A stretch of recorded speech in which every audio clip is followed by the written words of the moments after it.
আমাদের এনসিপিকে নিয়ে আপনার যতগুলো সমালোচনা আছে এগুলো কিন্তু আপনি যদি একটা মোটা দাগে দেখেন এগুলোর কিন্তু কোনো বেস নাই। এমন না যে এই ধরনের আলোচনা সমালোচনা আপনি আমাকে একটু শেষ করতে দেন, একটু আপনি আমাকে একটু শেষ করতে দেন। আপনার যেটা বললেন না যে নাহিদের কোনো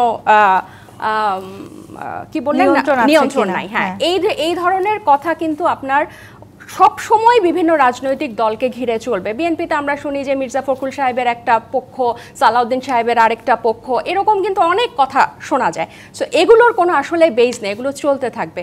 এবার আসি আপনার সেই বাণিজ্য, তদবির, চাঁদাবাজি, এই ঘটনাগুলো, বা এর আগে আপনি বিরতির আগে বললেন 25 জন পদত্যাগ করেছে, এই ঘটনাগুলো কি বাংলাদেশের রাজনৈতিক সংস্কৃতিতে খুব মানে এগুলোর কারণে আপনি একটা রাজনৈতিক দলকে পুরনো বন্দোবস্তের শামিল বলার জন্য কতটা যৌক্তিক, যেখানে এনসিপি একমাত্র রাজনৈতিক দল যে এই গণ অভ্যুত্থানের পরে একটা গণতান্ত্রিক ধারায় ফেরাতে, একমাত্র রাজনৈতিক দল যে গণপরিষদের মাধ্যমে একটা এই জুলাই চার্টারের বাস্তবায়ন চায় এবং সেই পুরনো যে সাংবিধানিক ধারাবাহিকতার কথা বলে যে রাজনৈতিক দলগুলো পুরনো এস্টাবলিশমেন্টকে টিকিয়ে রাখতে চাচ্ছে, তার বিপরীতে একমাত্র অবস্থান।